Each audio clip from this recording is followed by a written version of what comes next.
Alright, so hopefully you've seen that there's been a progression of how we've gone through these different problems. We started off by just performing one pH calculation from a titration, and then we moved into this format of a problem where we were performing calculations for different points along a titration curve.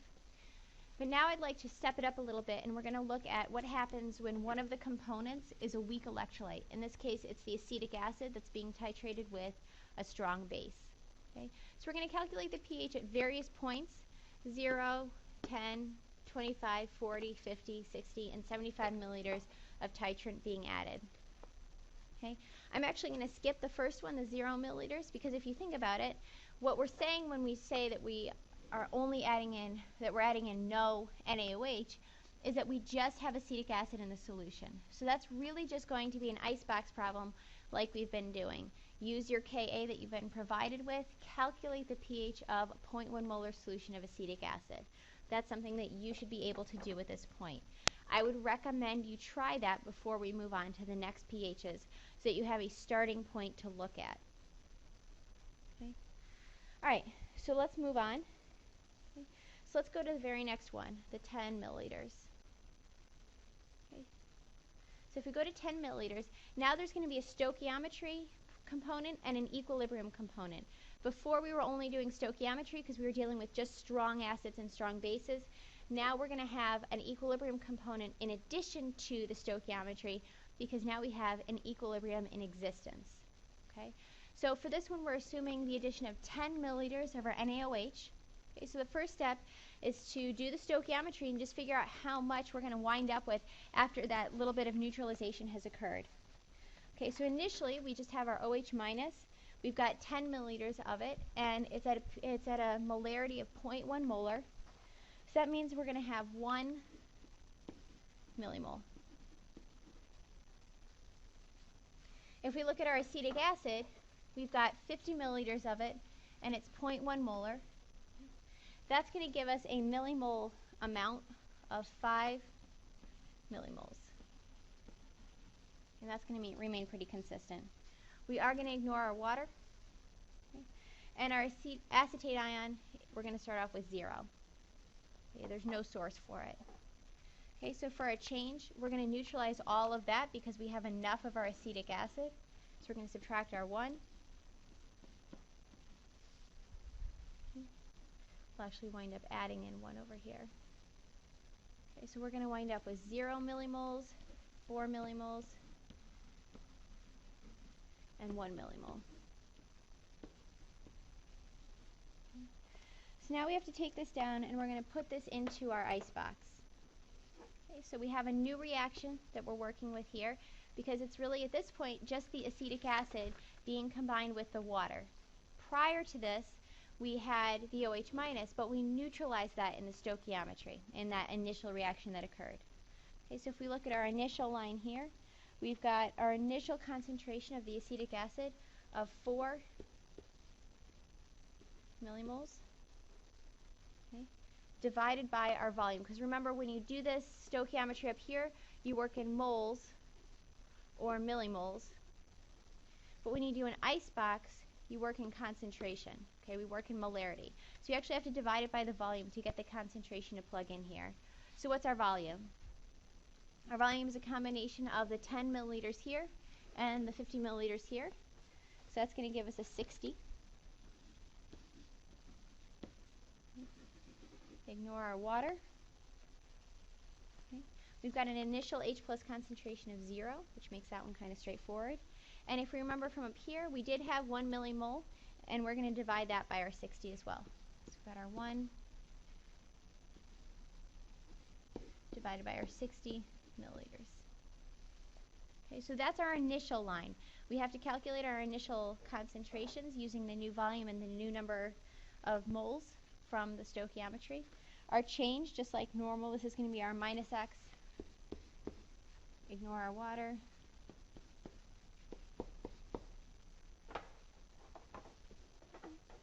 So I'm not going to be able to write that in there, but at this point in time, you just perform an icebox calculation, put it into your law of mass action. Okay, remember your Ka is given up here, the 1.8 times 10 to the minus 5th. solve for x. In this case, you would in fact be able to use the assumption. And so you're going to wind up with a pH.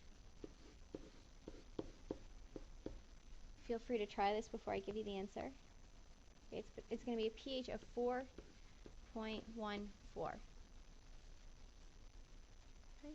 So stoichiometry first, followed by an icebox. You can't perform your icebox until you know how much H plus you're going to have. You don't know that, or how much acetic acid you're going to have. You don't know how much is going to be left over until you see how much is going to be required to neutralize the amount of base that's been added. All right, let's move on to the next one.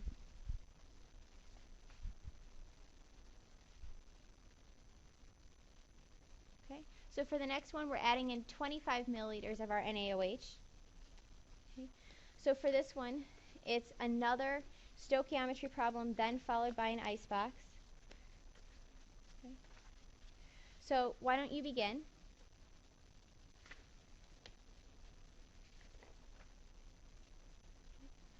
Again, we have the same equations.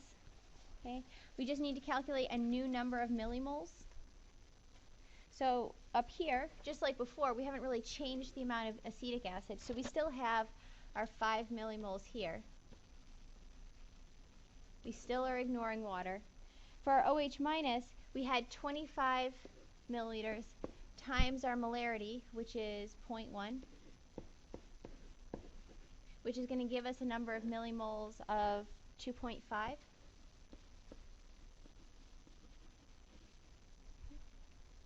And our acetate is going to be 0 to start off with.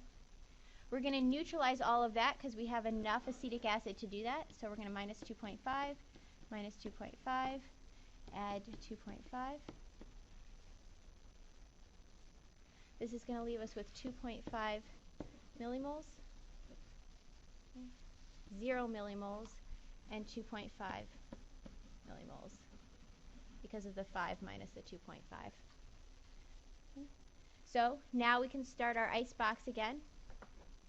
Now we have 2.5 millimoles, but again it has to be in concentration, so we have to take our 25 and our 50 and divide by our 75 milliliters to get our new volume. And this is again why it's good to work in millimoles, because then you can just work in milliliters.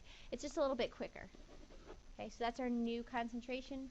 We're going to ignore water. We've got an initial concentration here of 0. Here we've got 2.5 divided by 75. Again, it's another icebox calculation. We're still using our same Ka value. Okay, and this one should give us a pH of 4.74.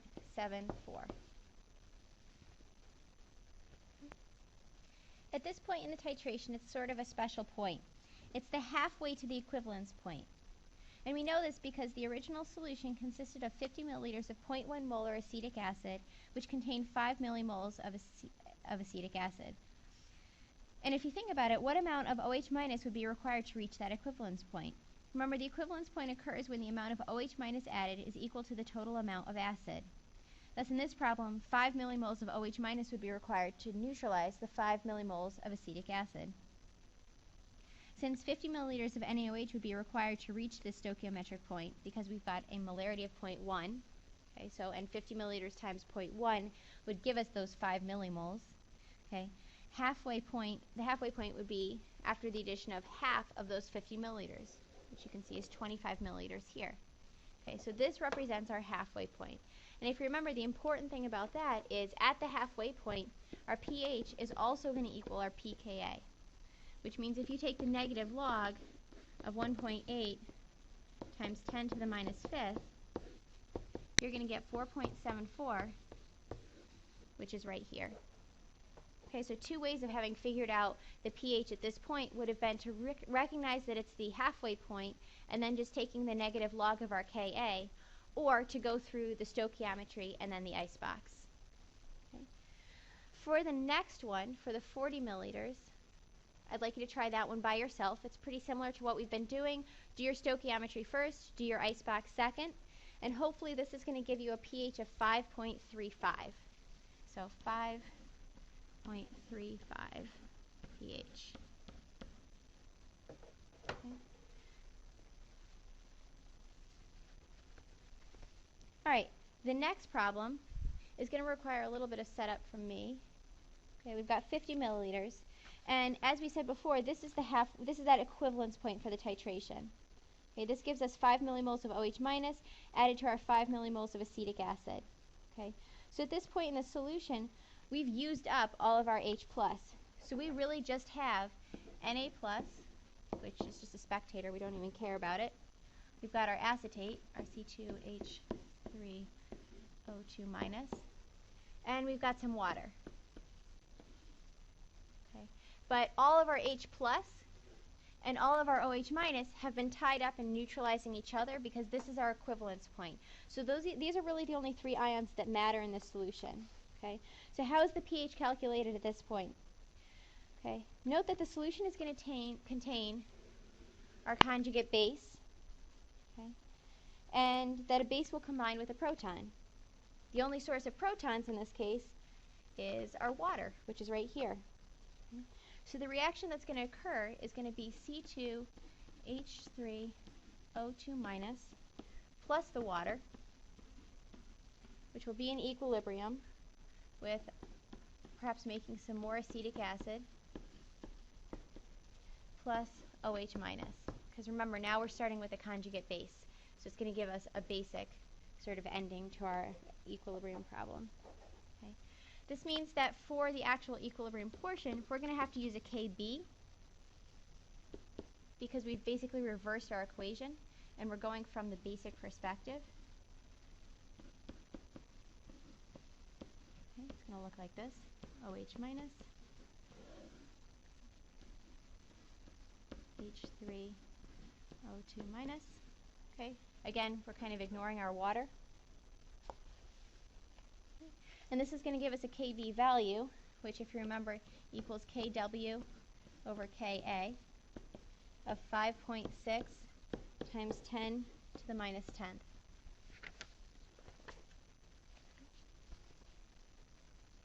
Sort of running out of room here, but we're going to start off with an initial concentration of our acetate here, okay, of 5 millimoles divided by a new volume of 100 milliliters, which comes from adding 50 milliliters to 50 milliliters. Okay, the 5 millimoles just comes from the stoichiometry, which I just didn't do here, which hopefully you would do. Okay. We're going to start off with 0 and 0 for our icebox, minus x, actually I'll just write it ICE, plus x, plus x, x.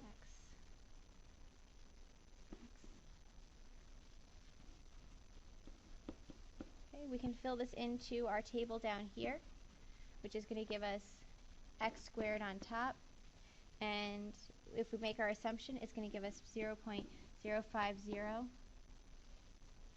Actually, I should have carried down this whole thing.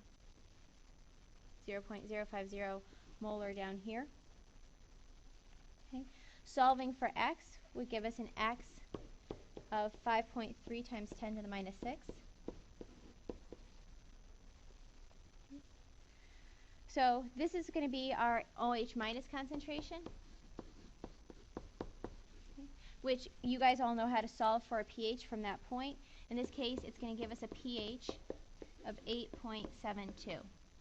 So this problem was a little bit different because it was our equivalence point and we didn't have H plus or OH minus initially in the system. It was really just the acetate ion, and then the OH minus came from the combination of the acetate as a conjugate base with the water as the acid. Okay. So that equivalence point was a little bit different in its calculation. All right, the next one is the 60 milliliters. So at this point, we've passed our equivalence point. We have excess OH minus. We're basically going to totally neutralize our acetic acid. Okay, so if we look at that, we can do our before and after. I'll actually write up our equation. We've got OH minus. We've got HC2, H3O2.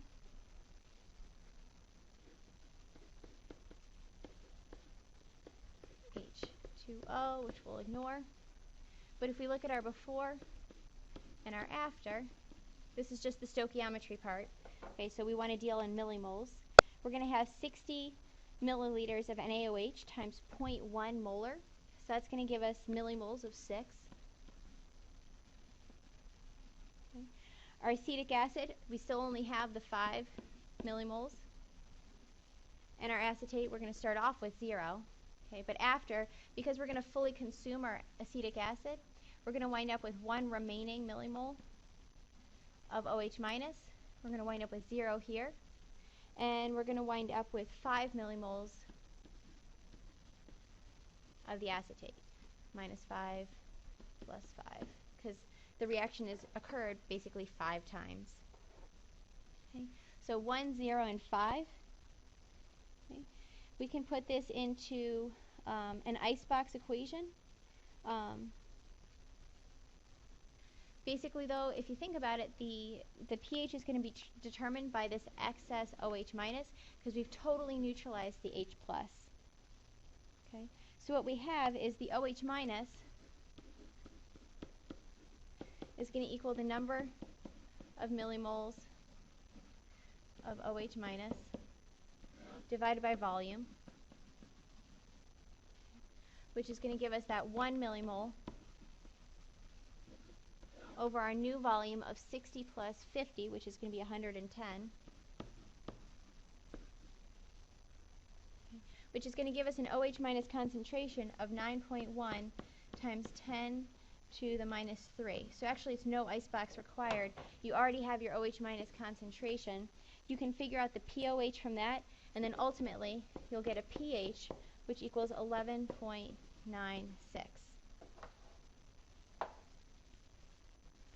Alright, for the last one, for the for the 75 milliliters, why don't you try this one yourself? Okay. Do this one as a test for yourself. Once you've completed it, the answer that you get should give you a pH of 12.3. Okay. And then once you've completed that, move on and complete this problem all by yourself. Do the work, bring it into class. We'll do it when you get here. Also, please plan to do the homework that was assigned on the syllabus. It's page 851, numbers 15 through 24, to be due on Wednesday. That is still when it's due. That part hasn't changed. You still have a couple days to do it.